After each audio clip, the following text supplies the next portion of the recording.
আমরা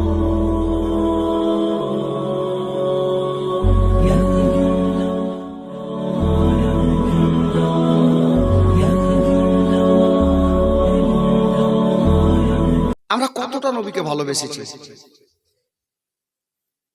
পারিনি অতটুকু ভালোবাসতে যতটুকু মক্কার খেজুরের গাছ আমার নবীকে ভালোবেসেছে। পারিনি অতটুকু ভালোবাসতে যতটুকু মাদিনাতুল মুনাওয়ারার সুতুনে হান্নানা মানে শুকনো খেজুরের গাছ আমার নবীকে ভালোবেসেছে। পারিনি অতটুকু ভালোবাসতে জঙ্গলের হরিণী যতটুকু আমার নবীকে ভালোবেসেছে। আমরা পারিনি অতটুকু ভালোবাসতে যতটুকু ভালো মক্কার কাকর পাথর আমার নবীকে ভালোবেসেছে।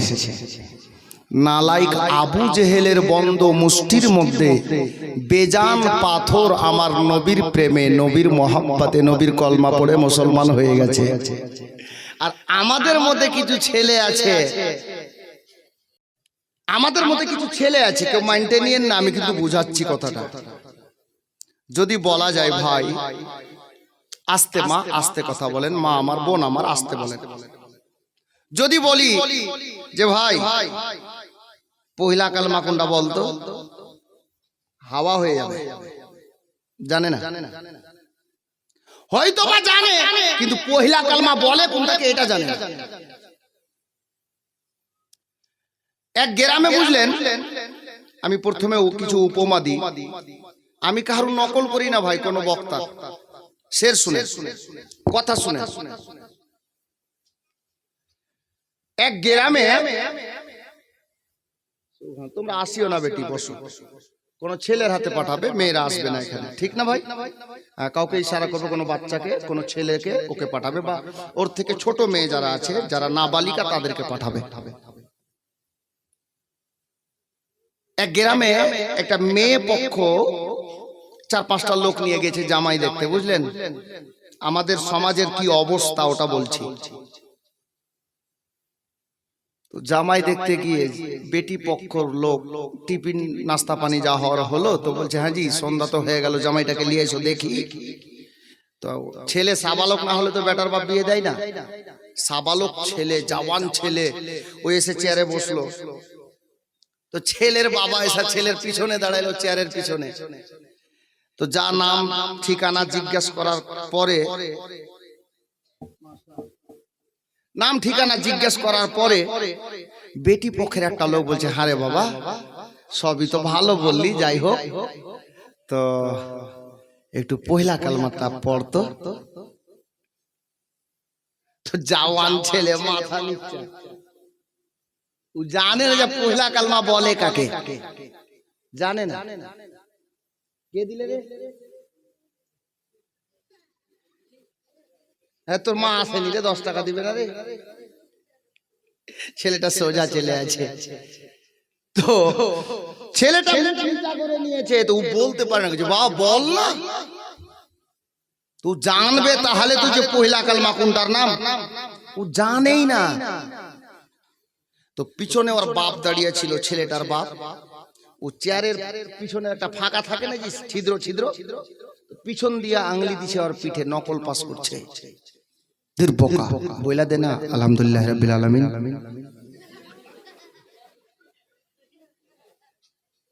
বুঝতে পেরেছেন আমি কি বললাম? বুঝতে পারলেন? জওয়ান ছেলেকে বেটার বাপ পিছন থেকে নকল দিচ্ছে যে বইলা দিলেন আলহামদুলিল্লাহ রাব্বিল আলামিন, এটা পয়লা কালমা জি। হ্যাঁ হাই রে মুসলমান, দুঃখের বিষয় বাপকে याद নাই পয়লা কালমা কোনটা বলে, বেটা কি জানে? এই আমাদের সমাজের অবস্থা। নবী কা দামন नहीं छोड़ेंगे। আর ফের জিজ্ঞাসা করে দেখেন, ওই ভিতর ভিতর বলছে নামাজ নাই পড়েনি। না না হাসির কথা না, এটা ভালো কথা। আমি তো হাসালাম একটু আগে, কিন্তু এটা হাসির কথা না ভাই। নবীর দামান ছাড়বো না বলার সাথে সাথে নামাজও ছাড়বো না বলতে হবে, রোজাও ছাড়বো না বলতে হবে, হজ যাকাতও ছাড়বো না বলতে হবে, তাহলে আপনি সঠিক নবী প্রেমিক হবেন। আর খালি নারা লাগিয়ে নিলাম, নারা লাগাতে আপনাকে নিষেধ করছি না, আপনিও লাগান আমিও লাগাবো, সবাই লাগাবো, একবার না 1000 বার লাগাবো। কিন্তু নামাজ পড়ে, রোজা রেখে, হজ করে, জাকাত দিয়ে যার যেটা হক আদায় করে। হ্যাঁ, নবী কথা মান नहीं छोड़ेंगे আর फिर মডলের সঙ্গে ঝগড়া করেंगे না। ঝগড়া করা কি সুন্নাত আছে? নাউজুবিল্লাহ, ঝগড়া করা চলবে না। হ্যাঁ, ঝগড়া ওর সঙ্গে হবে যে আমার নবীর দুশমন হবে। দুশমনি ওর সঙ্গে রাখবো যে আমার নবীর দুশমন হবে, আলে নবীর দুশমন হবে। সে মুফতি হোক আর মুহাদ্দিস হোক, যদি আমার নবী ও আলে নবীর দুশমন হয় তাহলে ওর সঙ্গে আমার কোনো সম্পর্ক থাকবে না। আমি আয়াতে কারিমা কি পাঠ করেছি? আল্লাহ কোরআন পাকের মধ্যে বলছেন মুহাম্মাদুর রাসূলুল্লাহ সাল্লাল্লাহু আলাইহি ওয়াসাল্লাম। সিধা সাদা ভাষায় এর মানে বা অর্থ হলো এই, আল্লাহ বলছেন মুহাম্মদ সাল্লাল্লাহু আলাইহি ওয়াসাল্লাম আমার প্রিয়তম রাসূল আছেন। আছেন, আচ্ছা, এই মৌলানা সাহেবের নামটা ভুলে গেছি আমি, মঈনুদ্দিন না? আমার পূর্বে স্টেজে ছিলেন না? এখন যদি আমি বলি যে মাওলানা মঈনুদ্দিন সাহেব স্টেজে আছেন, ঠিক হবে? আগে বুঝে নেন, তারপর ঘটনা শুনবেন, মজা আসবে। ঠিক হবে না, কারণ উনি স্টেজে নেই। আর যদি বলি যে না, কিছুক্ষণ পূর্বে মাওলানা মঈনুদ্দিন সাহেব স্টেজে ছিলেন, তাহলে ঠিক হবে। ছিলেন মানে এখন নেই।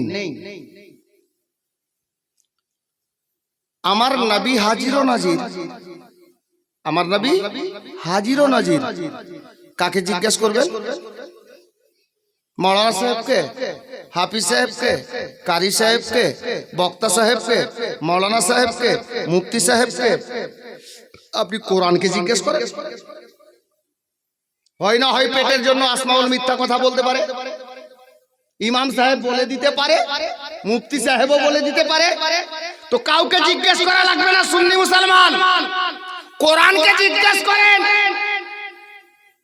কোরআন বলছে মুহাম্মাদুর রাসূলুল্লাহ। কোরআন কার বাণী? আল্লাহর বাণী। কোরআনের বলা মানে আল্লাহর বলা। তো কোন মোল্লা নয়, আমার আল্লাহ বলছেন মুহাম্মাদুর রাসূলুল্লাহ, ইয়ানি মুহাম্মদ সাল্লাল্লাহু আলাইহি ওয়াসাল্লাম আমার প্রিয়তম রাসূল কি আছেন। কাকে বলে? যিনি প্রেজেন্ট, হাজির, উপস্থিত থাকেন, উনাকে আছেন বলে। আল্লাহু আকবার কবীরা। আমার নবী আদম নবীর পূর্বে নবী আছেন। আদম থেকে নিয়ে ঈসা পর্যন্ত সমস্ত নবী দুনিয়াতে পরস্পর এলেন, বিদায় নিলেন, আমার নবী নবী আছেন। হযরতে ঈসা মুসা দুনিয়া থেকে পর্দা করলেন, আমার নবীর শুভ আগমন হলো। 63 বছর জিন্দেগি, আমার নবী নবী আছেন। নবী আছেন। নবীর 14 বছর হয়ে গেল দুনিয়া থেকে পর্দা করা, এখনো সারা জগতের মুসলমান, সে মুসলমান, শিখ, ঈসাই, হিন্দু, বেধর্মী, কাফির, মুশরিক, যেই হোক না কেন, যখনই কোরআন পড়বে মুহাম্মাদুর রাসূলুল্লাহ, মুহাম্মদ সাল্লাল্লাহু আলাইহি ওয়াসাল্লাম আল্লাহর প্রিয়তম রাসূল আছেন।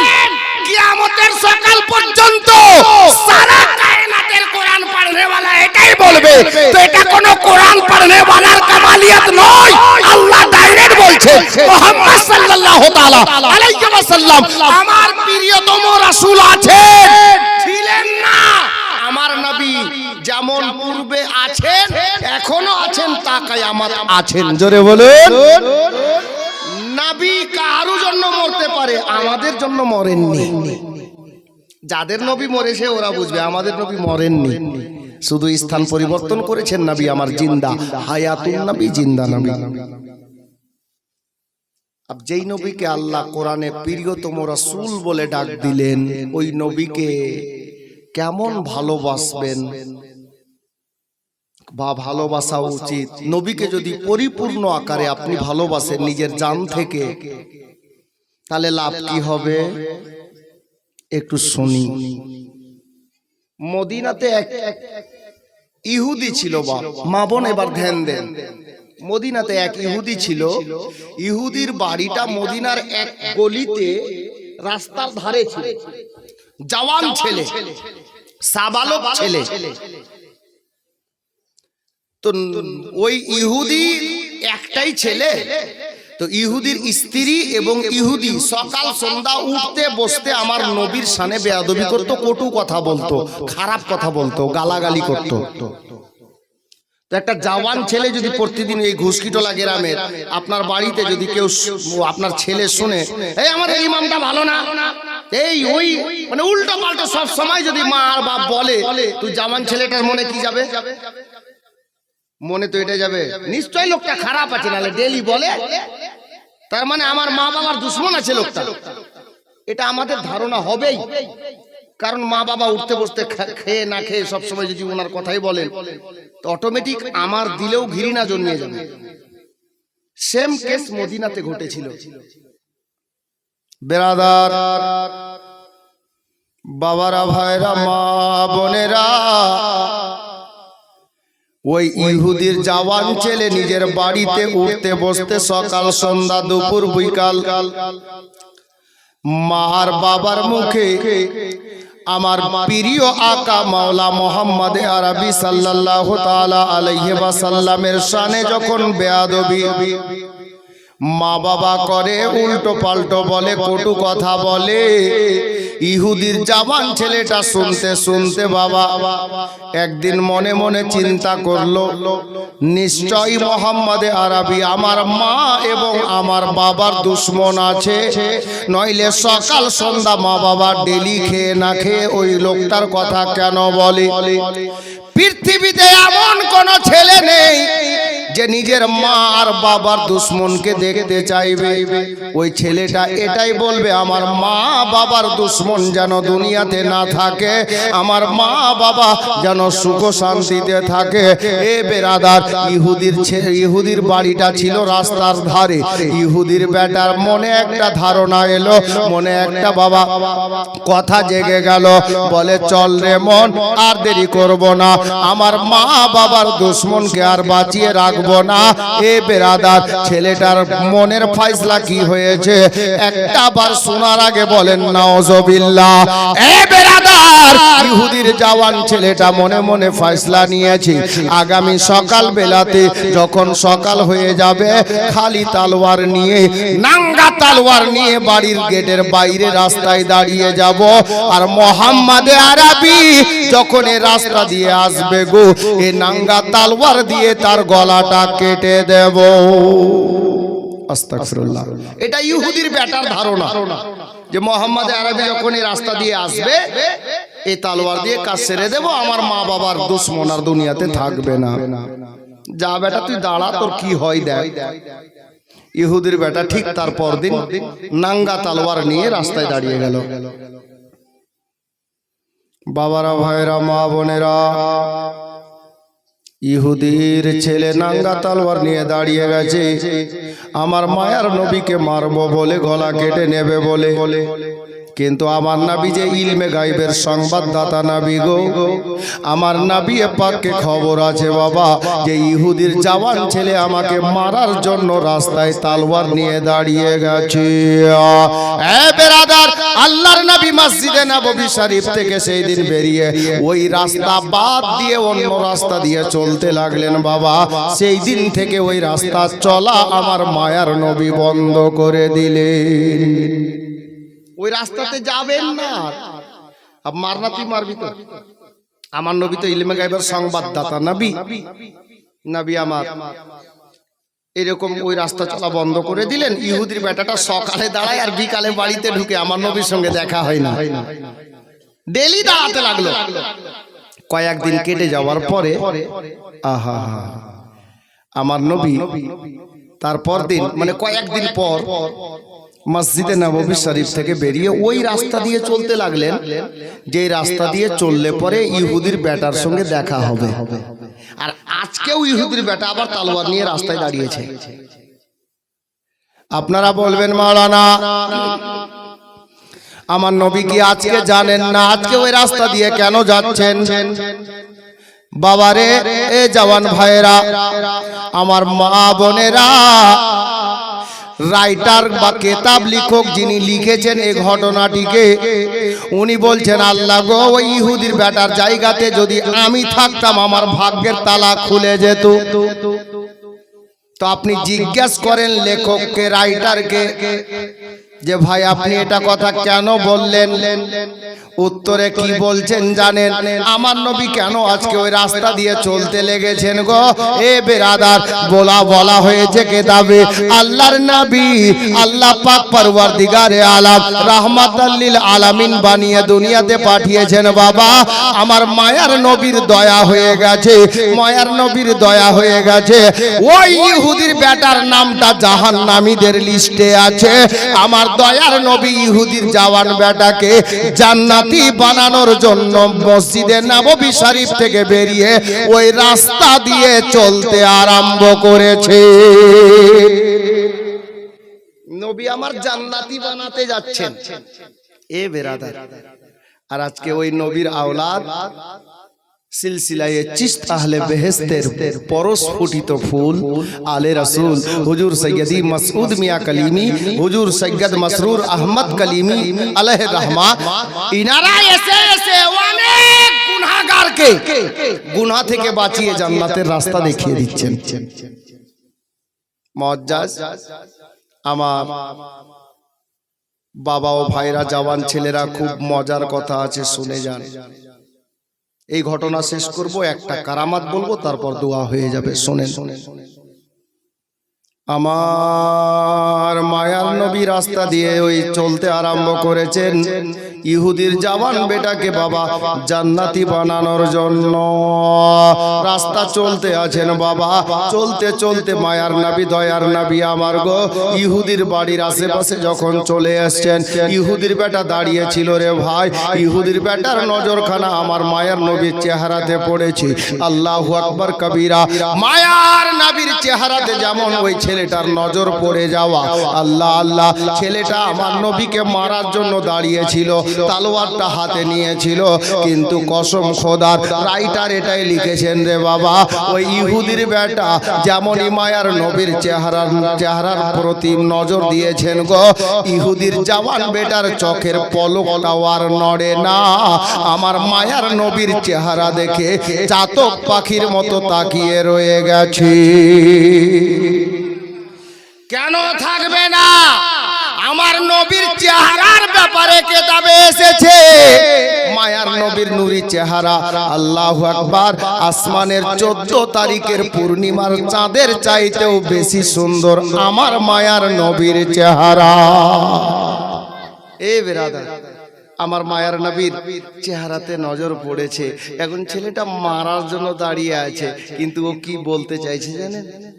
কলকাতার একটা লেখক লিখেছিলেন, ইহুদি জওয়ান ছেলে বলছে, পলকে জীবন দিয়ে দিব যদি নবী তুমি চাও। মারার জন্য দাঁড়িয়েছিল, এ বলছে এখন পলকে জীবন দিয়ে দিব নবী যদি তুমি চাও। সুবহানাল্লাহ। শের দেখেন,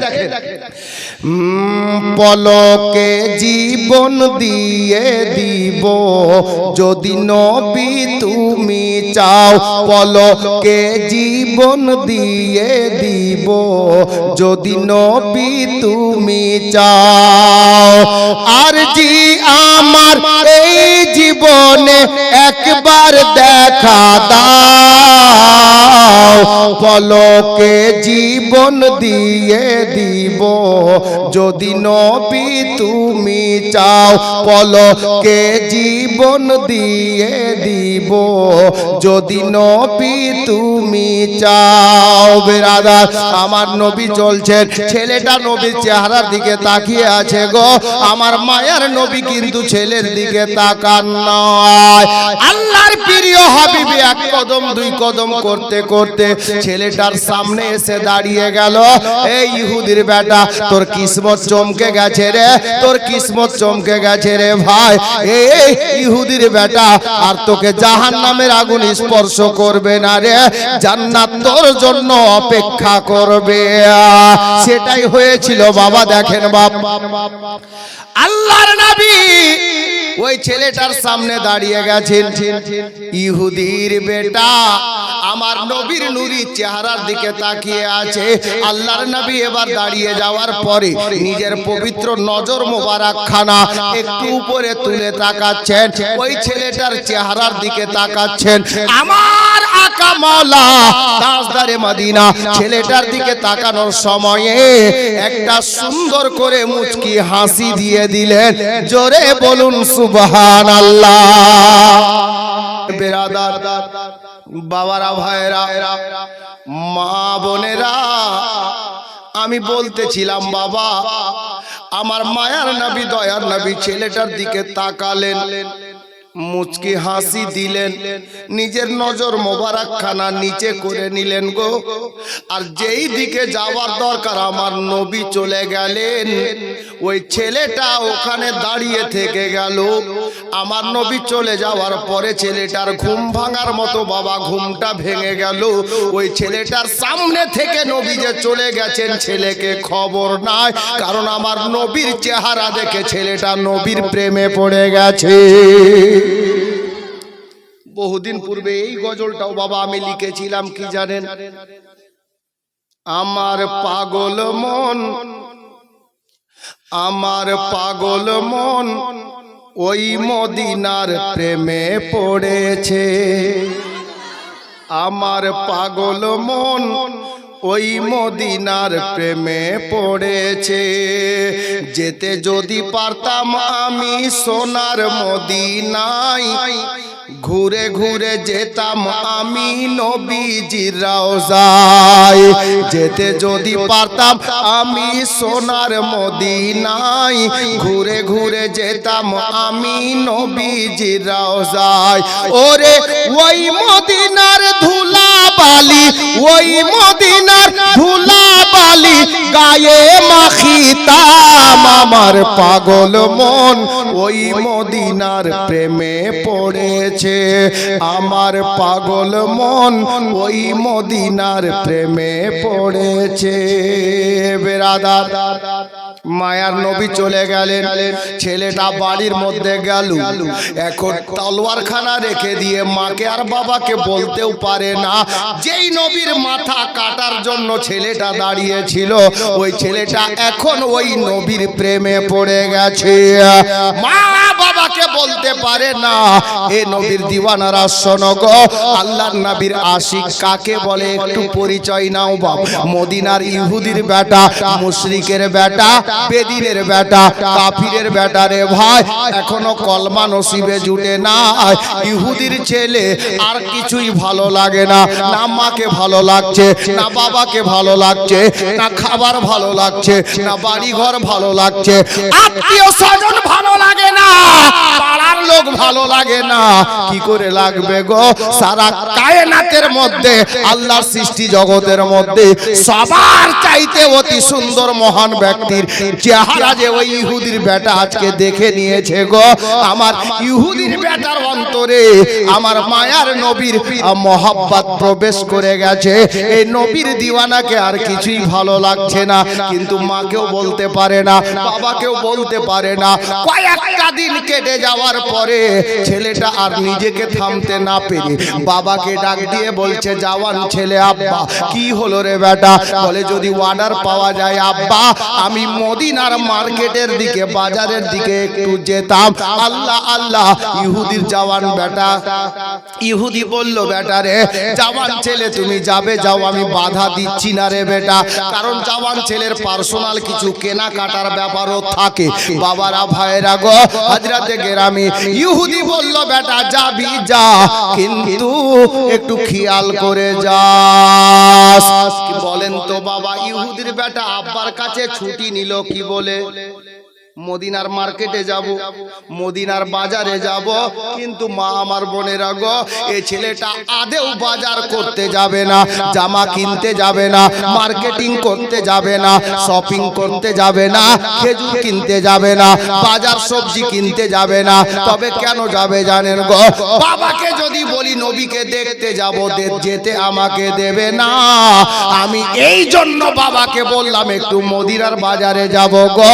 এই বাহানায় আমি মসজিদে নববীর গেটে গিয়ে দাঁড়াবো আর মায়ার নবীর চেহারা দেখে নিজের মন খানাকে শান্তি দেব।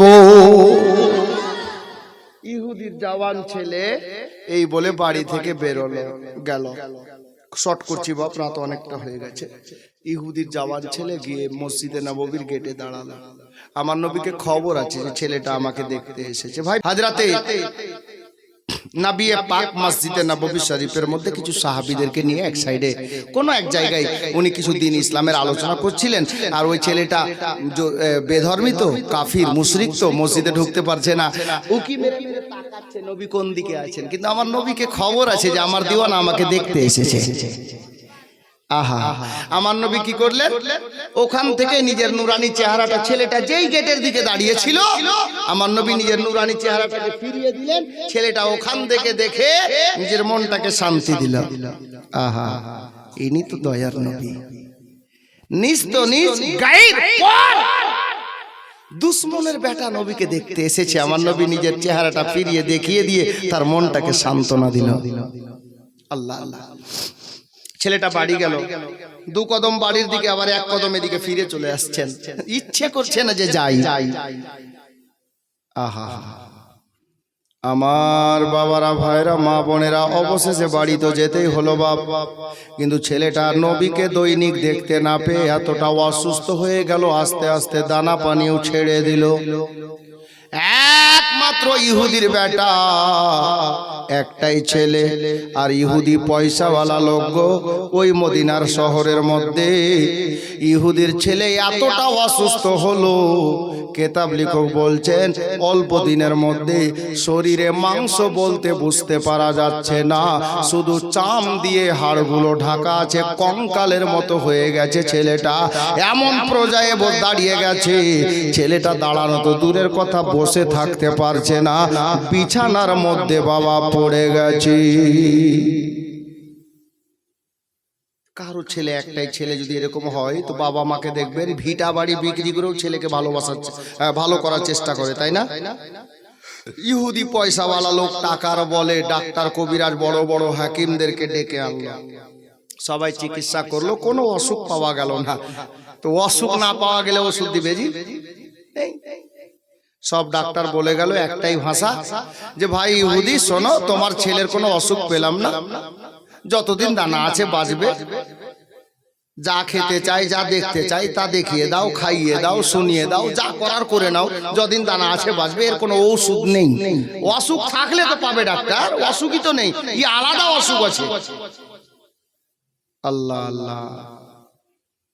ইহুদি বেটার মাথার কাছে গিয়ে বসলো। বেটা লম্বা হয়ে বিছানায় পড়ে আছে, আস্তে আস্তে কথা বলছে, জোরে কথা বলতে পারে না বাবা। লিকুইড জাতীয় মানে তরল জাতীয় পানি জাতীয় খাবারগুলো যাচ্ছে, বাকি কিছু খেতে পারছে না। ইহুদি বলছে, বেটা আমি তোমার আব্বা বলছি রে বেটা, বলো তুমি কি খেতে চাও, কি দেখতে চাও, কি আনবো তোমার জন্য? বাবা বলছে, বেটা রে তোমার বাবা হয়ে আমি তোমাকে কথা দিচ্ছি রে বেটা, আজকে তোমার বাবার কাছে তুমি যা চাইবে রে, আমি তোমার বাবা তোমাকে সেটাই এনে দেব। যেটা চাইবে আমি ওটাই এনে দেব। আর বাপের কর্তব্য। ইহুদির বেটা চোখ খুলে বলছে, আব্বা আপনি যেটা কথা বললেন ওটা ঠিকই, যে আমি যেটা চাইবো ওটা দেবেন। তো ইহুদি বলছে, হ্যাঁ রে বেটা, তুই কেমন কথা বলছিস, তুই আমার একমাত্র ছেলে, এ বাড়ি ঘর টাকা কড়ি সোনা দানা যা আছে সবই তো তোর, আমার পরে তো তুই এর মালিক, তুই চাইবি আমি দেব না, এটা হয় তুই আমার একটা ছেলে, দিল খুলে বল কি লাগবে তোর, বল ওটাই এনে দেব। ইহুদির বেটা আস্তে করে বলছে, আব্বা আমার ভরসা হচ্ছে না যে আমি যেটা চাইবো সেটা দেবেন। ইহুদি বলল, বেটা বল কি করলে তুই ভরসা পাবি? বলে, আব্বা গো আগে আমার সঙ্গে আপনি ওয়াদা করেন আব্বা, যে আমি যেটা চাইবো সেটা এনে দেবে। ইহুদি ওয়াদা করলো, বেটা তুমি যেটা চাইবে সেটা এনে দেব, বলো। ইহুদির বেটা বলল, আব্বা আপনাকে বলতে পারিনি, মাকেও বলতে পারিনি, আজ থেকে কিছুদিন পূর্বে আপনার এবং আমার আম্মার দুশ্মন মনে করে মোহাম্মদে আরবির গলা কাটার জন্য রাস্তায় দাঁড়িয়েছিলাম। কিন্তু আব্বা জানেন গো, যখন মোহাম্মদে আরবি আমার সামনে চলে এলেন, ও গো আমার আব্বা জান, তার গলা কাটা তো দূরের কথা, তাকে জান থেকে মারা তো দূরের কথা। আব্বা, যখন থেকে মোহাম্মদে আরবিকে দেখেছি, আমি আপনার ছেলে ওই মোহাম্মদে আরবির প্রেমে নিজেই মরে গেছি। আব্বা, আমি জানি না কতক্ষণ বা কতদিন বাঁচবো, এটা আল্লাহ ভালো জানেন আব্বা, আমার সৃষ্টিকর্তা ভালো জানেন আব্বা। আমার মরার আগে কিছু ইচ্ছা নাই, টাকা পয়সা বাড়ি গাড়ি সোনা দানা কিছু ইচ্ছা নাই গো আব্বা। আপনি দয়া করে একটা বার যান আর ওই মোহাম্মদে আরবিকে ডেকে দেন, আমি মরার আগে সেই নবীর চেহারাখানা একবার আর দেখতে চাই। চাওয়া দেখেন ছেলেটার, বলে মরার আগে একবার আর ওই নবীর চেহারা দেখতে চাই, আপনি একটু ডেকে দেন। ওয়াদা করেছে বেটার সঙ্গে, উপায় তো নেই, ওয়াদা পূর্ণ করতে হবে। ইহুদি গেল, কোথায় গেল? মসজিদে নববীতে, নবী পাকের দরবারে। ও তো মোহাম্মদে আরবি গিয়ে, ইহুদি গিয়ে মসজিদে নববীর গেটে দাঁড়িয়ে, বাইরে দাঁড়িয়ে ডাক দিচ্ছে, ওগো তোমরা কে আছো, একটু মোহাম্মদে আরবিকে ডেকে দেবে। কাফির না, মুশরিক না, আমার নবী ডাক দিতে দেরি আছে। আমার নবী হুজরায় আয়েশা থেকে বেরিয়ে বলছে, ভাই ইহুদি কি খবর, কিছু বলছো? তা আমার নবীকে ইহুদি বলছে, ওগো মোহাম্মদ আরবি, দেখো আমি কিন্তু তোমার দুশমন।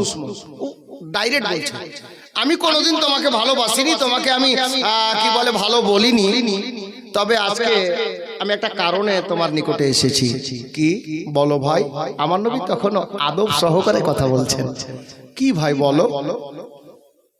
তখন বলছে, ওগো মোহাম্মদ আরবি শুনুন, আমার জীবনে একটা মাত্র ছেলে, আমার ছেলেটাকে আমি বাড়ির মধ্যে রেখে আসলাম, বিছানায় মৃত্যুর সঙ্গে যুদ্ধ করছে, জানি না কতক্ষণ বাঁচবে।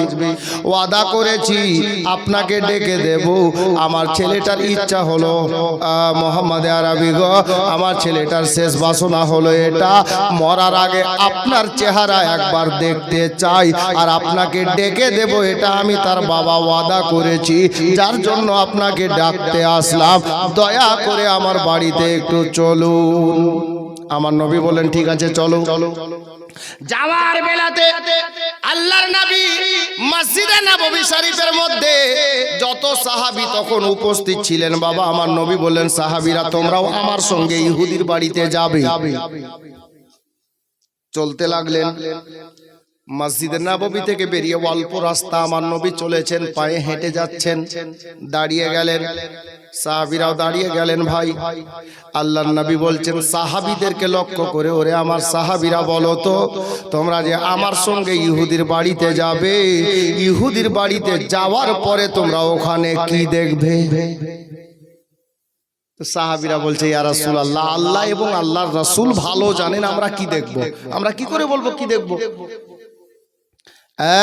দিওয়ানারা, জওয়ান ছেলেরা, কাল লাগাও, নবীর প্রেমের ফল দেখেন। আমার নবীকে ছেলেটা কত ভালোবেসেছে। আমার নবী এখন মসজিদে নববী শরীফ থেকে বেরিয়ে ছেলেটাকে দেখার জন্য যাচ্ছেন, অল্প রাস্তা চলেছেন, ছেলেটার বাড়িতে যান নাই গো। এই মুহূর্তে দাঁড়িয়ে আমার নবী বললেন, সাহাবীরা রে, তোমরা আমার সঙ্গে ইহুদির বাড়িতে গিয়ে আজকে ইহুদির বাড়িতে একটা জান্নাতের নওজওয়ান দুলহা দেখতে পাবে। জান্নাতের নওজওয়ান দুলহা দেখবে ওর বাড়িতে গিয়ে, তোমরা আমার সঙ্গে চলো। গেলেন, আল্লাহর নবী গিয়ে হাজির, ছেলেটা বিছানায় শুয়ে আছে, আমার নবী সামনে দাঁড়ালেন। ছেলেটার বাবা ইহুদি মাথার কাছে গিয়ে বসে আস্তে করে বলছে, বেটা বেটা রে, আমি তোমার আব্বা যেটা ওয়াদা করেছিলাম না বাপ, আমি ওই ওয়াদা পূর্ণ করে দিয়েছি। দেখো মোহাম্মদ আরবি তোমার সামনে দাঁড়িয়ে। যেমনই বলা, ছেলেটা আস্তে করে চোখ খুলে দিল। যেমনই চোখ খুলেছে দেখছে আমার মায়ার নবী সামনে দাঁড়িয়ে আছে, আমার মায়ার নবী সামনে দাঁড়িয়ে আছে।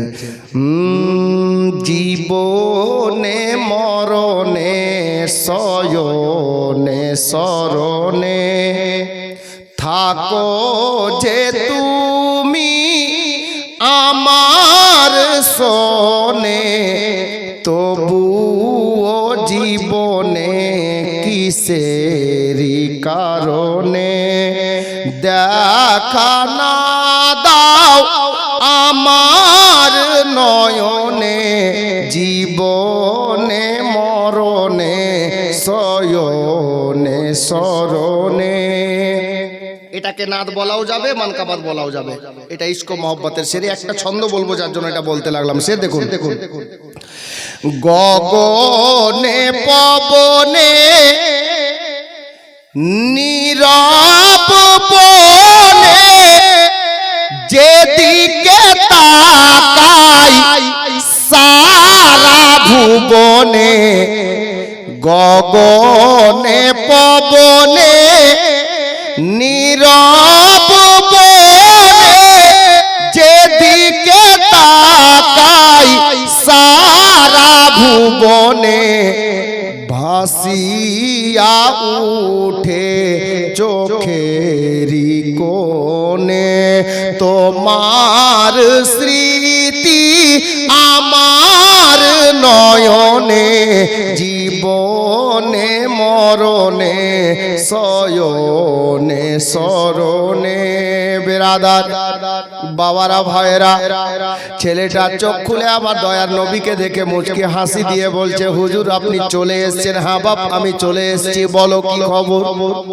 বলে ইয়া রাসূলুল্লাহ, ইয়া হাবিবাল্লাহ নবী গো, আপনাকে আমি ডেকে পাঠিয়েছি শুধু দেখার জন্য নয়, আপনার সঙ্গে কটা কথা বলবো তাই ডেকেছি। আল্লাহর নবী বললেন, বাবা কি বলবে তুমি বলো, আমি হাজির আছি। আল্লাহর নবীকে ছেলেটা বলতে লাগলো, ইয়া রাসূলুল্লাহ আপনাকে সেদিন মারার জন্য আমি দাঁড়িয়েছিলাম, আপনি আমার সামনে যখন এলেন আপনার নুরানি চেহারা দেখে আমি আপনার প্রেমে মরে গেছি। নবী গো আমি বলতে এটা চাইছি, হুজুর আমি জানি না জীবনে কতক্ষণ বাঁচবো, কতদিন বাঁচবো এটা আমি জানি না হুজুর, তবে হুজুর গো যখন আপনাকে ভালোবেসে নিয়েছি, আপনাকে প্রেম করে নিয়েছি, আপনাকে মন দিয়ে ফেলেছি, ইয়া রাসূলুল্লাহ ইয়া হাবিবাল্লাহ নবী গো আপনি আমার জন্য জামিন হয়ে যান। জামিন বুঝেন? জামিন হওয়া বুঝেন? গ্রামে দুটা ছেলের ঝগড়া হলো, দোস্ত একজনের আছে, সমাজের লোক বিচার বসলো, যার দোস্ত তাকে 10,000 টাকা জরিমানা। আর ছেলেটা রাগের মাথায় মারামারি করেছে, ঝগড়া করেছে, টাকা দিতে পারবে না, তো বলছে মাফ হবে না, কাউকে জামিন কর। কাকে দিবে? কাউকে পেল না, ইমাম সাহেবের বাড়ি পাশেই। তো বলছে হুজুর আপনি তো মাওলানা সাহেব, আপনি একটু আমার দিক থেকে জামিন হন। ইমাম সাহেব, ইমাম তো দয়া হয়ে গেল, মুক্তাদিও না। अब इमाम साहेब बोलছে ঠিক আছে সমাজের লোক আমি এই ছেলেটার তরফ থেকে জামিন হলাম এই 10,000 টাকা ছেলেটা আমাকে না দিলেও 3 মাস পর আপনাকে দিয়ে দেব আপনাদের সমাজে। এখন সমাজের লোক ছেলেটাকে ছেড়ে দিল, ইমামকে বলল যে ঠিক আছে ও না দিলে আপনি না দিলে আপনাকে ধরবো, ওকে না। একে বলে জামিন। কত দিনের জন্য জামিন হলেন? 3 মাস। একটু মনে রাখেন বুঝানোর ক্ষেত্রে বলছি। আল্লাহু আকবার কবীরা। আমার নবী আপনার নবী সাল্লাল্লাহু তাআলা আলাইহি ওয়াসাল্লামকে ওই ছেলেটা বলল হুজুর আপনি আমার জন্য জামিন হয়ে যান। হায়রে কিসমত, ওই ছেলেটার ভাগ্য কত ভালো। আমার নবী মুচকি হাসি দিয়ে ইহুদির বাড়িতে দাঁড়িয়ে বললেন ওরে আমার দিওয়ানা, এই আমার প্রেমিক, এ আমার চাহনেওয়ালা, শোনো রে, তুমি যখন এই কথা বললে রে বাবা, আমি মায়ার নবী তোমাকে কথা দিলাম, আমি মায়ার নবী তোমার জন্য জামিন হয়ে গেলাম। আচ্ছা যেই লোকটার জন্য দয়ার নবী জামিন হবে তার ভয় থাকবে? থাকবে গো? থাকবে না ভাই। ইমাম সাহেব ওই ছেলেটার জন্য ক মাসের জামিন হলেন? 3 মাস। এখন ছেলেটা কত চালাক, ইহুদির বেটা কত চালাক। বলছে হুজুর একটা কথা বলি। কি রে বাবা? বলে আপনি আমাকে বললেন আপনি আমার জন্য জামিন হলেন, তবে নবী গো কত দিনের জন্য বা কতক্ষণের জন্য জামিন তো হলেন? আমি একটু জানতে চাইছিলাম কতক্ষণের জন্য। আহারে মায়ার নবী, দয়ার নবী, আল্লাহর হাবিবুল্লাহ পয়গম্বর নবীদের সরদার শাফাতের কান্ডার বলেন, এ আমার দিওয়ানা ইহুদির বেটা শোনো রে, আমি নবী তোমার জন্য দুনিয়াতে জামিন হলাম, কবরে জামিন হলাম, আর হাসরে তোমাকে আমি জামিন হয়ে তোমার জন্য তোমার শাফাত করে আমি নবী তোমাকে নিজের সঙ্গে খোদার জান্নাতে নিয়ে যাব। তাই তো বাংলাদেশের কবি বলেছেন কি, দয়ার নবী প্রেমের ছবি আর আসবে না জগতে, আমার দয়ার নবী প্রেমের ছবি আর আসবে না জগতে। হাসরের দিনে উম্মতি বিনে যাবেন না নবী জান্নাতে, আমার দয়ার নবী প্রেমের ছবি আর আসবে না জগতে। বাবা, এবার ওই ছেলেটা কত চালাক ছেলে, ইহুদির বেটা বলছেন, ইয়া রাসূলুল্লাহ, ইয়া হাবিবাল্লাহ নবী গো, আমি যে মুসলমান নয়, তবে আমি একটা কথা শুনেছি হুজুর। কি কথা শুনেছিস রে বাবা? বলে, হুজুর গো, আমাদের পার্শ্বে মুসলমানের বাড়ি, ওদের মুখে শুনেছি আল্লাহ জান্নাত ওই ব্যক্তিকে দেবে যারা নবীকে ভালোবাসবে, সাথে সাথে 5 ওয়াক্তের নামাজ পড়বে, রোজার মাসে রোজা রাখবে, হজ ফরজ হলে হজ করবে, যাকাত ওয়াজিব হলে যাকাত দেবে, যার যেটা হক আদায় করবে। এক কথায় আল্লাহর হুকুম মেনে যারা চলবে, নবীর সঙ্গে ভালোবাসা রেখে যারা চলবে, আমার আল্লাহ তাদেরকে জান্নাত দেবে। ওগো ইয়া রাসূলুল্লাহ, আপনি ভালো কথা বললেন, আমি যে আপনার সঙ্গে জান্নাতে যাব, তবে নবী গো, আমি যে জান্নাতে যাওয়ার মতো একটাও কোনো কাজ দুনিয়াতে করিনি যাতে আল্লাহ আমার প্রতি খুশি হয়ে আমাকে জান্নাত দেবে। নবী গো, আমি যে নামাজও পড়িনি, আমি যে রোজাও রাখিনি, আমি যে হজও করিনি, আমি যে যাকাতও দিইনি, আমার মায়ার নবী ইলমে গায়বের সংবাদদাতা নবী, আমার মায়ার নবী বললেন, এই ইহুদির বেটা, এই দিওয়ানা, তোমার হাতে সময় বেশি নেই, নামাজ পড়ার সময় তোমার হাতে বেজে নেই, রোজা রাখার সময় তোমার হাতে বেজে নেই, যাকাত দেওয়ার সময় তোমার কাছে বেজে নেই। এই দিওয়ানা, আমি দয়ার নবী দেখতে পাচ্ছি রে, অল্প টাইমের মধ্যে তুমি ইন্তেকাল করে যাবে। এই বেটা শোনো রে, তোমাকে কিছু করা লাগবে না, তুমি ইন্তেকাল করার আগে আমি নবীর কলমাখানা পড়ে একবার মুসলমান হয়ে যাও, আমি নবী তোমাকে সাথে করে জান্নাতে নিয়ে যাব।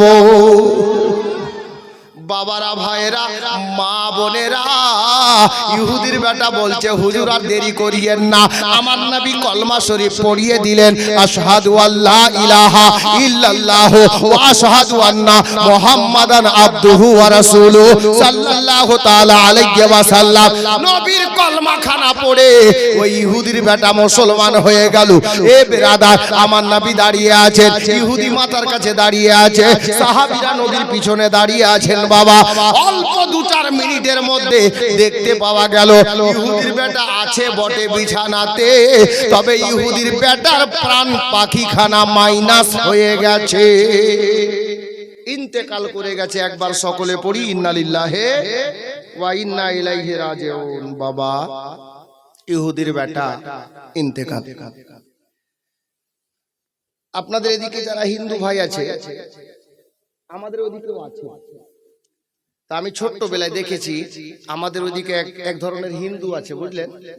এরা কি করে, মানুষ মরলে ওরা ওই আমরা যেমন গরু, ছাগল, ঘোড়া এগুলো মরলে আমরা কিভাবে গাড়ি খাত খুঁড়ে দিয়ে গর্ত করে দিয়ে আর মাটি চাপা দিয়ে দিলাম, আর কিছুই না কাহিনী। ওদেরকে আমি দেখেছি যে ওরা ওই মতো করে মাটি দেয়। আমি এরকম ছিলাম, যখন মাঠে যেতাম ছাগল টাগল চড়াতে, দেখেছি। আর এক ধরনের এরকম হিন্দু ভাই আছে যে মানুষ মরলে ওকে নদীর ধারে নিয়ে গিয়ে পুড়িয়ে দেয়। কানে শুনেছি কোথাও নাকি কাঠের বাক্সতে ভরে আর ভাসিয়ে দেয় সমুদ্রে। আল্লাহ জানে, যার যেটা ধর্মের রুলস আছে ওই হিসাবে কাজ করে। নিজে নিজের ধর্মের কাজ করো ভাই, আমি কাউকে নিষেধ করছি না। তবে আমাদের ধর্মের রুলসটা মাশাআল্লাহ সারা বিশ্বের সমস্ত ধর্ম অবলম্বনকারী মুসলমানদের রীতিনীতি দেখে খুশি হয় যে ধর্ম আছে তো একমাত্র ইসলাম ধর্ম একটা ধর্ম আছে। সত্যি বাধ্য হয়েছে বলতে, বড় বড় আপনার বৈজ্ঞানিক, দার্শনিক, সায়েন্টিস্ট কত রিসার্চ করতে করতে গিয়ে কলমা পড়ে মুসলমান হয়ে গেছে। আমার থেকে আপনারা ভালো বেশি জানেন।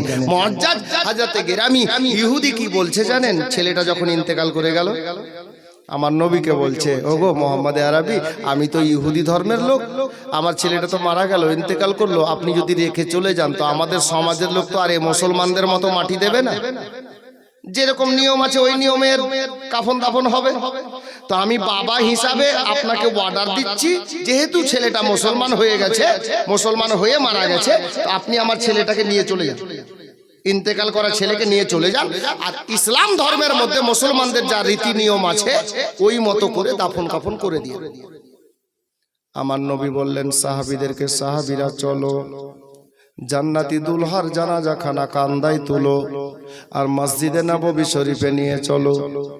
মদিনাতে এলান হয়ে গেল, বাবা আমার মায়ার নবীর একটা সাহাবী সবে মাত্র কলমা পড়ে মুসলমান হয়ে ইন্তেকাল করেছি, তার জানাজার নামাজ হবে এত টাইমে, এলান হয়ে গেছে বাবা। আল্লাহর নবী অর্ডার করেছেন, সাহাবীরা যাও জান্নাতুল বাকি কবরস্থানের মধ্যে গো। কোন কবরস্থান জানেন? যেই কবরস্থানে আমার নবীর 10,000 চাইতে বেশি সাহাবী কবরের মধ্যে আরাম করছেন, যেই কবরস্থানে আমার মা আয়েশা আরাম করছেন, যেখানে জান্নাত রানী আরাম করছেন বাবা, মা ফাতেমার কবর শরীফ আছে, আমার মাওলা আলীর ছোট বেটা বড় বেটার কবর শরীফ আছে বাবা, আর আমার বিশ্বনবীর 3য় নম্বর খলিফা হযরতে ওসমানে গনি জিন্নুরাইন রাদিয়াল্লাহু তাআলা আনহু, উনিও বাবা ওই কবরস্থানে আরাম করছেন। ওই কবরস্থানে বাবা আমার মায়ার নবী একটা কবর তৈরি করার কথা বললেন। বলতে বলতে একটা কথা মনে পড়ে গেল, আমরা যে নিজেকে কালিমি দাবি করি, কোথা থেকে জানেন? হযরতে শেখ কালিমুল্লাহ জাহানাবাদী দিল্লি আপনার জামে মসজিদের এবং লালকেল্লার মাঝামাঝিতে একটা মাজার, হযরতে শেখ কালিমুল্লাহ জাহানাবাদী থেকে আমরা কালিমি লিখি। এ গোলামে কালিমি, কালিমুল্লাহ জাহানাবাদীর পীরের নাম জানেন? হযরতে এহিয়া মাদানী। আমি এ কথা এই জন্য বললাম ভাই, হযরতে এহিয়া মাদানীর কবর কোথায় আছে জানেন? কথাটা মনে পড়ে গেল, যার জন্য একটু পরিষ্কার করছি ভাই। কালিমি দিওয়ানারা শোনো, আমার কালিমুল্লাহ জাহানাবাদী আলাইহির রহমাত ওয়া রিদওয়ানের পীর ও মুর্শিদ হযরতে সাইয়েদেনা এহিয়া মাদানীর কবর শরীফটাও ওই জান্নাতুল বাকি কবরস্থানের মধ্যে মদিনা মুনাওয়ারাতে আছে। এ বাবারা, কবর তৈরি হলো, এবার এলান হয়েছে জানাজা এত টাইমে হবে। জানাজা আরম্ভ হলো, গোসল হয়ে গেছে, কাফন পরিয়ে দেওয়া হয়েছে ওই ছেলেটিকে। আল্লাহর নবী ইমাম হয়ে দাঁড়ালেন, জানাজা পড়ালেন বাবা। জানাজা সমাপ্ত হওয়ার পরে আমার মায়ার নবী ডাক দিয়ে বলেন, সাহাবীরা রে, আমার এই সাহাবীর মাইয়াত খানাকে, জানাজা খানাকে কান্ধাতে তুলো আর চলো আমরা জান্নাতুল বাকি কবরস্থানে যাই রে, আমরা চিরতরে তাকে কবরে বিদায় জানিয়ে আসি। এই বলে মসজিদে নববী শরীফ থেকে বাবা আপনার জান্নাতুল বাকি কবরস্থানের দূরত্বটা যদি খুব বেশি হয় রে বাপ, 1 থেকে 150 মিটার হবে, এর থেকে বেশি হবে না। মসজিদে নববী থেকে 1 থেকে 150 মিটারের ফাসলা দূরত্ব, আজও অতটাই দূরত্ব আছে। আল্লাহর নবী এই যে রাস্তায় চলতে লাগলেন, কিন্তু কিছু সাহাবীর নজর নবী পাকের কদম মোবারকের দিকে। জানাজা শেষ হয়ে কবরস্থানের দিকে মায়ার নবী যাচ্ছেন, মাইয়াতের সঙ্গে সঙ্গে বাবা ভিড়ের মধ্যে সাহাবীদের ভিড়। জানাজা আদায় করেছেন, সাহাবীরা দেখে অবাক হয়ে গেলেন নবী পাকের কদম মোবারকের পায়ের পাতাটা এই মতো করে মাটিতে বাবা লাগছে না। আমার মায়ার নবী শুকনো জায়গাতে মসজিদে নববী থেকে বেরিয়ে জান্নাতুল বাকি কবরস্থান পর্যন্ত যাচ্ছেন। আঙ্গুল মোবারকের উপরে ভার দিয়ে পূর্ণ পায়ের পাতা মাটিতে লাগান না। সাহাবীরা তাজ্জুব হয়ে গেলেন, এটা কি দেখতেছি, জীবনে এই দৃশ্য দেখি নাই। এই করে কবরস্থানে পৌঁছানো হলো।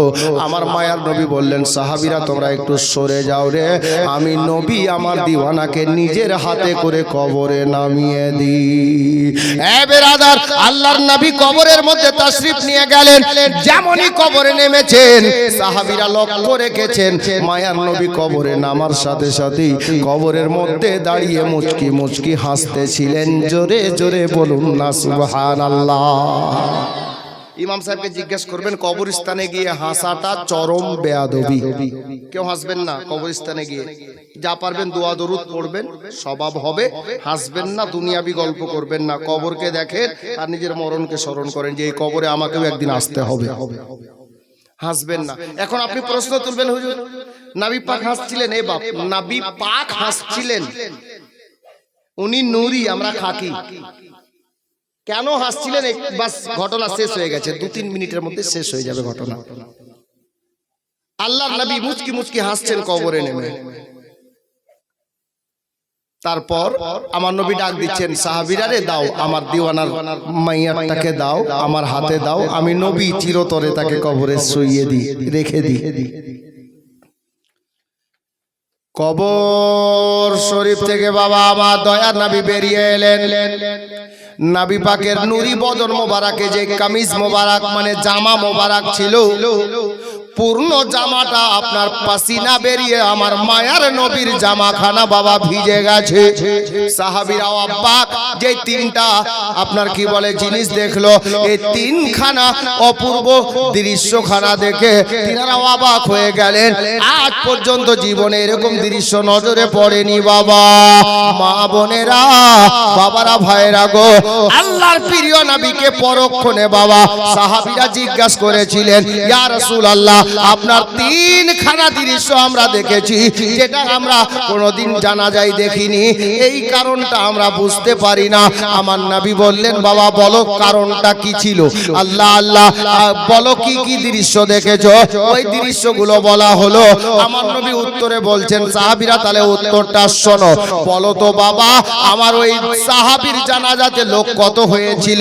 সাহাবীরা একই কথায় বললেন, ইয়া রাসূলুল্লাহ, গণতি করিনি, তবে অগণিত লোক এসেছিল, আপনার সাহাবীরা জানাজায় শরীক হয়েছিল। আল্লাহর নবী বললেন, এ আমার সাহাবীরা বলো তো, মানব জাতি বাদ দিয়ে কি আর কেউ ছেলেটার জানাজা পড়েছে? বলে, হুজুর তা আমরা জানি না, আল্লাহ এবং আল্লাহর রাসূল বেশি জানেন। মায়ার নবী আমার বললেন, এই আমার সাহাবীরা শোনো রে, আমার ওই দিওয়ানার জানাজা যখন মদিনাতে মসজিদে নববীতে আরম্ভ করলাম, জানাজা আরম্ভ করার সময় আল্লাহর হুকুমে আসমান থেকে অগণিত ফেরেশতা এই ছেলেটার জানাজায় শরীক হয়েছিল, ফেরেশতারা জানাজায় নাজিল হয়েছিল। এই সাহাবীরা, আমার এই দিওয়ানার জানাজাতে যখন জানাজা সমাপ্ত করে দিলাম, এবার তোমাদেরকে নির্দেশ দিলাম, ঘাড়ে তুলো আর চলো কবরস্থানে যাই। এখানে কি ঘটলো জানো? ফেরেশতাদের এমন একটা ভিড় মদিনাতে লেগেছিল রে, যে আমি আমার পা মোবারক খানা মদিনার মাটিতে রাখবো এরকম জায়গা খালি ছিল না। তাই আমি আঙ্গুল মোবারকের উপরে ভর দিয়ে রাস্তা চলছিলাম। বলতে চাইছিলাম, ঘটনা শুনিয়ে কি বুঝছেন আমার জানা নেই, তবে শোনো ভাই জওয়ান ছেলেরা, নবীর প্রেমে পড়ে নবীর ইশক অন্তরে রেখে যদি ইন্তেকাল করো, সাচ্চা আশিক হয়ে যদি দুনিয়া ছাড়তে পারো, তাহলে নবীর দিওয়ানার জানাজাতে আল্লাহ অগণিত ফেরেশতা পাঠিয়ে দেন। नबी का दामन नहीं छोड़ेंगे और मिथ्या बोला भी नहीं छोड़ेंगे, तो की করে ফেরেশতা আপনার জানাজাতে আসবে? জি, মিথ্যুকে আমার নবী ভালোবাসেন না। জি, একটু খেয়াল রাখবেন। আমরা আজকে যারা নতুন মুরিদ হয়েছি, হুজুরের হাতে হাত দিয়ে তওবা করলাম, দামানে হাত থেকে তওবা করলাম যে আমি সব গুনাহ থেকে তওবা করছি, আর এই ধরনের গুনাহ খাতা করব না। আর যদি করেন তো কি করলেন? এটা আলে নবীর সঙ্গে ওয়াদা খেলাফি হবে, আপনার ওয়াদা খেলাফি হবে। যার জন্য বলছি না ভাই, আলে নবীর দামানে হাত দিয়েছি আর মিথ্যা বলবো না ইনশাআল্লাহ। ওয়াদা করেন, নামাজ ছাড়বো না ইনশাআল্লাহ, রোজা ছাড়বো না ইনশাআল্লাহ, হজ ফরজ হলে হজ করবো ইনশাআল্লাহ, যাকাত ওয়াজিব হলে যাকাত দেবো ইনশাআল্লাহ। তাহলে আপনি সত্যিকারে দিওয়ানা হবেন। তো হুজুর গো একটা বুঝতে পারলাম না হুজুর, কি বাবা বলো? বলে কবরে নেমে জীবনে কোনোদিন দেখিনি আপনি হেসেছেন। অনেক সময় আপনি অনেক সাহাবীর কবরের কাছে কেঁদে পড়েছেন।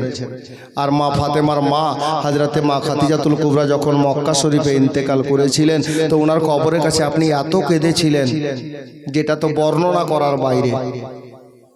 তো হুজুর জীবনের প্রথম দেখেছি মায়ার নবী কবরের কাছে দাঁড়িয়ে, কবরের মধ্যে দাঁড়িয়ে হাসছেন। এটা কারণটা কি হুজুর? আমার জওয়ান ভাইরা কান লাগাও, আমার নবী বলেন, এ দিওয়ানারা শোনো গো, আমি কবরের মধ্যে যখন নামলাম, নামা মাত্রে দেখলাম একদল হুর গেলে মা দাঁড়িয়ে আছে কবরে। আমি জিজ্ঞাসা করলাম তোমরা কেন দাঁড়িয়ে আছো গো? তারা আমাকে উত্তরে বলল, ইয়া রাসূলুল্লাহ, আমরা এখন দাঁড়াইনি, এই ছেলেটার কবর এখানে হবে, আল্লাহ আমাদেরকে বলে পাঠিয়েছেন, আমরা জান্নাত থেকে এসেছি, আল্লাহ নির্দেশ দিয়েছেন, আমার নবীর একটা দিওয়ানার ইন্তেকাল হয়েছে, নবী প্রেমিক ইন্তেকাল করেছে, যাও তোমরা কবরে আগে থেকে দাঁড়িয়ে থাকো, আমার নবীর দিওয়ানা কবরে আসবে, তাকে ওয়েলকাম স্বাগতম জানিয়ে তোমরা কবরের মধ্যে আপ্যায়ন করিও, কবরের মধ্যে তাকে নিয়ে নিও। ইয়া রাসূলুল্লাহ, আপনার খাস দিওয়ানার স্বাগতম জানানোর জন্য, ওয়েলকাম জানানোর জন্য আল্লাহ আমাদেরকে জান্নাত থেকে পাঠিয়ে দিয়েছে। আমার নবী বললেন, সাহাবীরা রে, আমার গোলামের জন্য, আমার দিওয়ানার জন্য আল্লাহ জান্নাত থেকে হুর গেলে মাকে কবরে পূর্বে থেকে পাঠিয়ে দিয়েছে। আমি বড় খুশি হয়েছিলাম, যার জন্য আমার মুখ থেকে হাসি বেরিয়েছিল। জোরে বলুন সুবহানাল্লাহ। হুজুর একটা প্রশ্ন আর থেকে গেল। হুজুর কি বাবা? বলে হুজুর আপনি যে কবর থেকে বেরিয়ে এলেন না, আপনার জামা মোবারকটা পাসিনায় ভিজে গিয়েছিল, কি ব্যাপার? আমার নবী বললেন, সাহাবীরা রে, ওই কবরের মধ্যে আমি একা ছিলাম না, আল্লাহর অগণিত ফেরেশতা দাঁড়িয়েছিলেন, আল্লাহর অগণিত ফেরেশতারা দাঁড়িয়েছিলেন, আমি ফেরেশতাদের ভিড়ের মধ্যে মাঝখানে দাঁড়িয়েছিলাম। যার জন্য ঠান্ডার দিন হলেও বেশি চাপাচাপি ভিড়ের মধ্যে থাকেন, আপনার শরীর ঘেমে যাবে। আল্লাহর নবী বলেন, এ সাহাবীরা, আমি ফেরেশতাদের ভিড়ে দাঁড়িয়েছিলাম, তাই কবরের মধ্যে দাঁড়িয়ে থাকতে থাকতে আমার শরীর থেকে পাসিনা বেরিয়ে আমার জামাটা ভিজে গিয়েছিল। বিরাদরানে ইসলাম, ঘটনা বলার উদ্দেশ্য হলো এই, দুনিয়া ছাড়ার আগে নবীর প্রেমিক হয়ে যান, নবীর আশিক হয়ে যান, নবীর আশিক হয়ে যদি দুনিয়া ছাড়তে পারেন, আপনার জানাজাতেও আল্লাহর ফেরেশতারা নাজিল হবে, আপনার কবরেও জান্নাতের হুর গেলে মানে সে হাজির হয়ে যাবে আপনার ওয়েলকাম স্বাগতম জানানোর জন্য।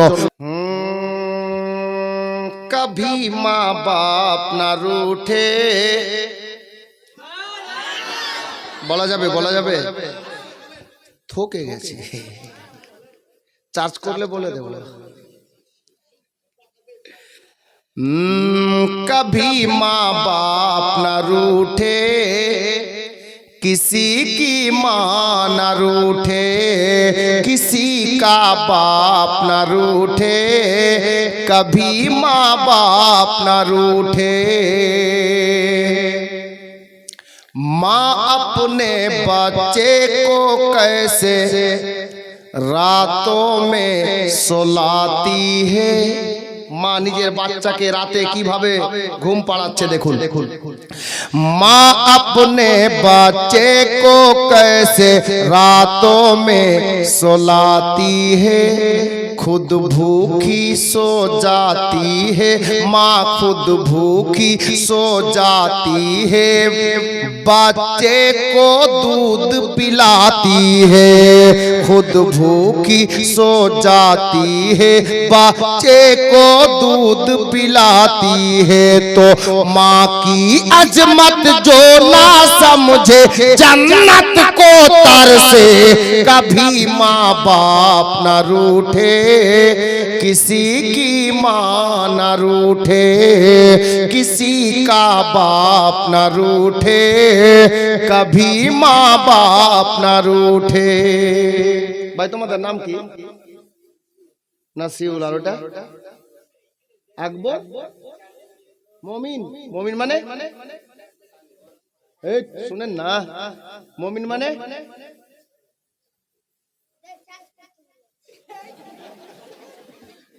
এটাতে চাল হবে হুজুর কহেন তো।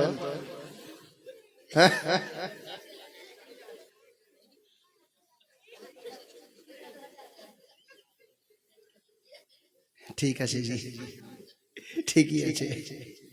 সুবহানাল্লাহ। সত্যি আপনারা, আমি কয়েক বছর আগে এখানে এসেছিলাম একবার, না এতটা মহব্বত ছিল না তখন, এত ভালোবাসেন পীর মুর্শিদকে আপনারা, আমি বুঝতেই পারিনি। সুবহানাল্লাহ। মানকাবাত বলছি। মুমিন মানে কি জানো না? না আমি বলছি ভাই, মা বাবা বেঁচে আছে না দুজনেরই? মাশাআল্লাহ। মা বাবার মহব্বতে কাল থেকে নামাজ পড়ো, আল্লাহ তোমার মা বাবাকে, দুইজনেরই মা বাবাকে যেন ভালো রাখে, বেশি দিন হায়াত দান করেন। পড়বে পড়বে ভাই, আরে পড়ো না। আমাদের জওয়ান ছেলেরা যদি নামাজি হয়ে যায়, ইনশাআল্লাহ সমাজ শুধরে যাবে, সমাজ শুধরে যাবে। আমি জোর করছি না, নামাজ পড়লে তুমি গুনাহ থেকে বাঁচবে। জি কি বলো দেখি, বলো দেখি। তোমাদের দোস্তানার মোহব্বত আমি যা দেখলাম, যতদিন বেঁচে থাকবো আল্লাহ যেন এরকম বন্ধুত্ব বরকরার রাখেন, আমিন। আমিও চাইবো। জি, দোস্তের দোস্তানা যদি সচ্চা হয়, তাহলে হাসরের ময়দানেও কাজে আসবে। জোরে বলুন সুবহানাল্লাহ। দোস্তানা যদি সচ্চা হয়, হাসরের ময়দানেও কাজে আসবে।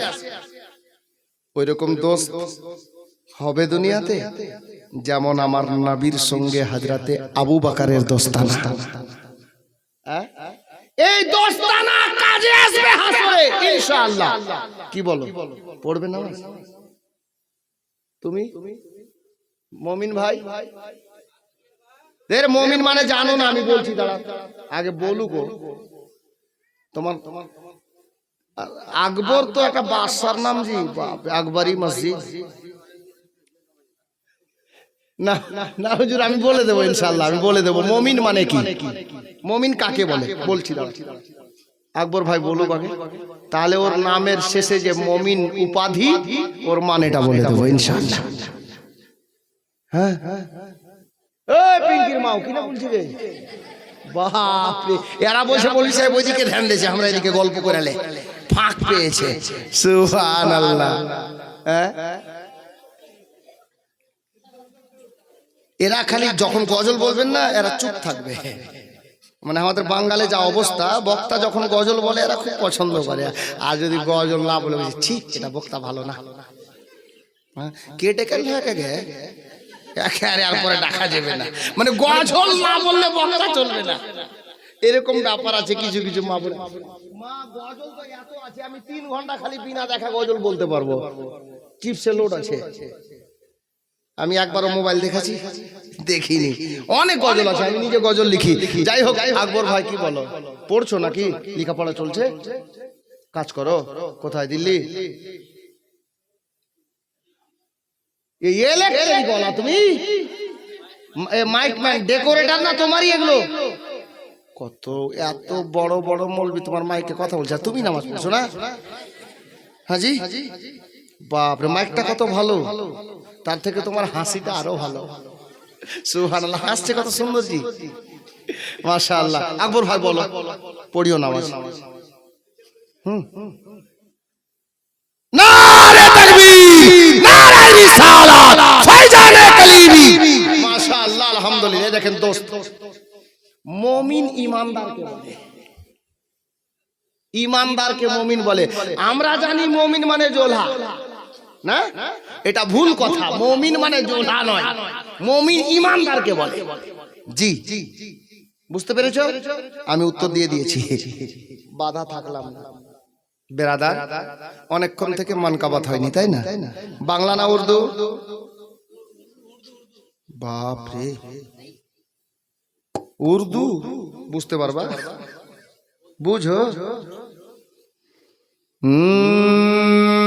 जिस वक्त नबी अपना दीदार करा देंगे, जिस वक्त नबी अपना, जिस रोज नबी अपना दीदार करा देंगे, जिस रोज नबी अपना,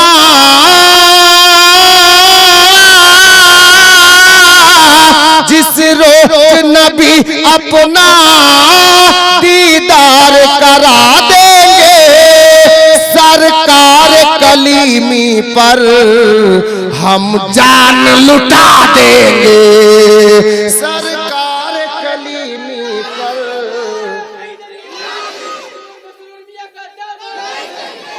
हम जान लुटा देंगे, सरकार कलीमी पर हम जान लुटा देंगे।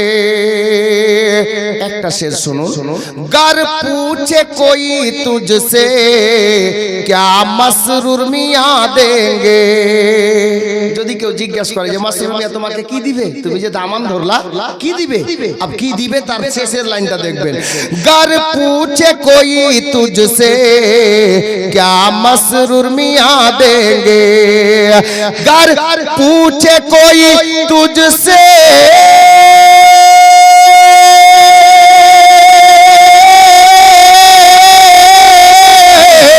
गर पूछे कोई तुझसे क्या मसरूर मियाँ देंगे, तो कह देना कि उंगली को पकड़ करके आका से मिला देंगे, उंगली को पकड़ करके आका से मिला देंगे, सरकार कलीमी पर हम जान लुटा देंगे।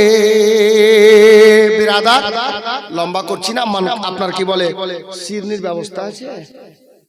অসুবিধা নেই, সিরনি তখন হুজুর ফাতিহা করেছেন, অসুবিধা নেই, বাস কারামাতটা ওয়াদা করেছি শুনেলেন। হুজুর দুলহা মিয়াঁ আলাইহির রহমা নবীর औलाद, आले नबी, औलादे अली, हजरत सैयदी मुर्शिदी मोहम्मद हुसैन उर्फ दुल्हा मियाँ। उनार नाम हलो मोहम्मद हुसैन उर्फ दुल्हा मियाँ।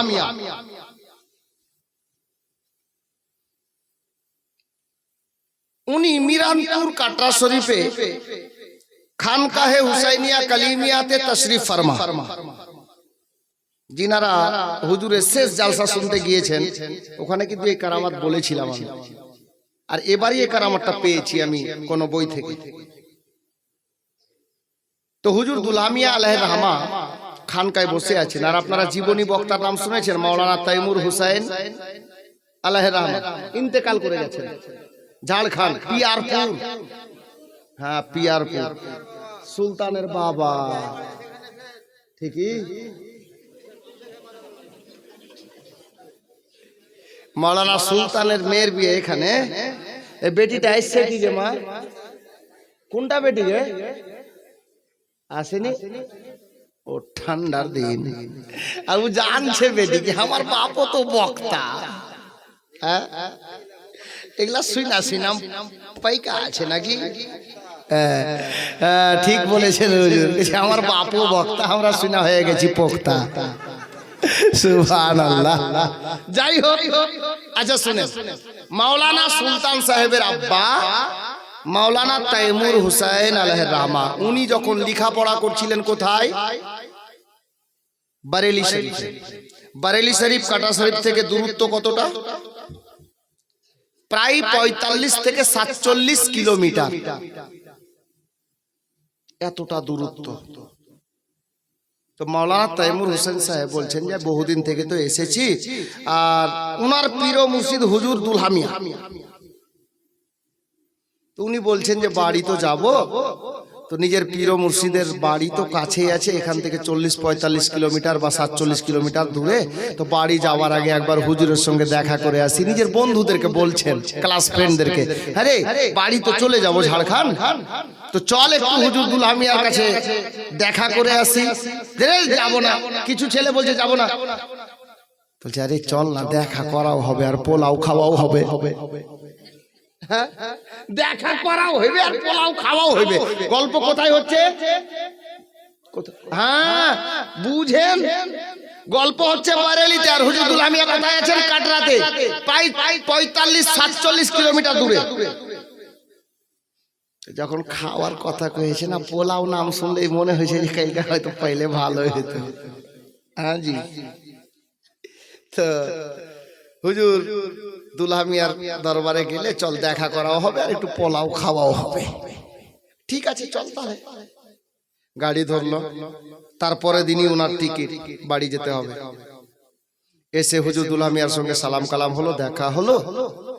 এবার मौलाना तैमूर बोलছে যে আমি বলছি হুজুর दुल्हा मियां के हुजूर छुट्टी दीजिए, फिर चलेंगे बरेली, और वो सामान वगैरह है उनको सामान वगैरह जो है उसको बांधेंगे, तैयारी करेंगे, कल फिर घर निकलेंगे। নিজের বেডিং পত্র কাপড় চোপড় যা আছে সবকে রেডি করব, ব্যাগে ভরবো, সাজাবো, আর কালকে আমাদেরকে বেরোতে হবে ট্রেন ধরে আবার বাড়ি ঝাড়খণ্ড। तो मौलाना तैमूर हुसैन के हुजूर दुल्हा मियां बोलছেন बेटा बैठो, जाना बैठो, कुछ देर और बैठ लो। বসা গেলাম, পীর বলছেন বসা গেলাম, আবার দেখছি অনেক টাইম হয়ে গেল। কিছুক্ষণ পরে আবার বলছি হুজুর ছুটি দেন না যাই। তো আবার হুজুর বলছেন বাবা বসো, একটু পরে যেও, বসো। আবার বসে গেলাম, 5-6 জন সঙ্গে আছে। আবার কিছুক্ষণ পরে হুজুর দুলহা মিয়াকে হুজুর মাওলানা তাইমুর হোসেন বলছেন যে হুজুর ছুটি দেন, অনেক দূর যেতে হবে, আবার সামান রেডি করতে, কালকে সকালে আমাদেরকে ট্রেন বসতে হবে, ট্রেনে চাপতে হবে, বাড়ি যাব হুজুর। তো হুজুর দুলহা মিয়া বলছেন বেটা बैठो ना, चले जाओगे तो পোলাও कौन खाएगा। মাওলানা তাইমুরকে আমার দুলহা মিয়া বলছেন ए तैमूर सुनो, चले जाबा तो पोलाव के खाबे। अब मौलाना तैमूरो परेशान, साथीराও परेशान। गल्प हलो 45 किलोमीटर दूरे दुल्हा मियां की करे सुनलो, पीर हो तो ऐसा हो। हुजूर दुल्हा मियां बोलছেন तैमूर बेटा बैठो, बाबा बसो, পোলাও তৈরি হচ্ছে, এমনি যেও না, পোলাও খেয়েই যেও। পীর হতা ऐसा हो। আমাদের ঈমান, আমাদের পীর মুর্শিদ যদিও এখন ঘুষকিটোলাতে নেই, আমরা কারা পীরের মোহাব্বত নিয়ে বসে আছি উনি জানছেন, উনি দেখছেন। ওই আলে নবীর শাহজাদা হুজুর মাসরুর মিয়া আর উনার শাহজাদা হুজুর মাসউদ পিয়াজি নিয়ে এসেছিলেন। আমরা এমন সিলসিলা পেয়েছি যে সিলসিলাটির আসলে নাম হলো সিলসিলায়ে চিশতি আহলে বেহেশত মুআজ্জাজ। একটি কথা আর বলবো, এই মাসের আজকে প্রায় কত তারিখ গো? 3 চলে গেল 4, আগামী মাসের 8, 9, 10, 11, 12 5 দিন উরসে কলিমি। প্রত্যেকের বাড়ি বাড়িতে ভাঁড় বা চুক্কা, মাটির চুক্কা বা ভাঁড় দেওয়া আছে, মসজিদে ঘোষণা হয়েছে মাশাআল্লাহ। তবু আমি আবার মনে করাচ্ছি যে যতটা পারবেন উরুসে শরীক হওয়ার জন্য ওই চুক্কাই ফেলে দেবেন, ঠিক টাইম মতো জিনাদের দায়িত্ব আছে, ওনারা তুলে নেবেন। আপনারা উরুসে শরীক হবেন, আর যেরকম যাওয়ার নির্দেশ উনি দিয়েছেন, নিমন্ত্রণ কার্ড এসছে, আসবে ইনশাআল্লাহ, আসবে। ছোট বাচ্চা, নাবালক কোনো বাচ্চা যাবে না, কোনো মেয়ে যাবে না, হুজুরের নির্দেশ। আর কোনো অসুস্থ ব্যক্তি যাবে না। বাসে কিংবা ছোট গাড়িতে যেতে হবে এবং ঠান্ডার কাপড় চোপড় বেঁধে যেতে হবে। দেখবেন কাঠ আসবে, বাড়ি বাড়ি পৌঁছে যাবে, আপনারা পেয়ে যাবেন। বাপার আগে নিয়ে গেলাম না, বলার মধ্যে ভুল ত্রুটি ক্ষমা প্রার্থী। ওয়া আখিরু দাওয়ানা আনিল হামদুলিল্লাহি রাব্বিল আলামিন। আসসালামু আলাইকুম ওয়া রাহমাতুল্লাহি ওয়া বারাকাতুহু। কি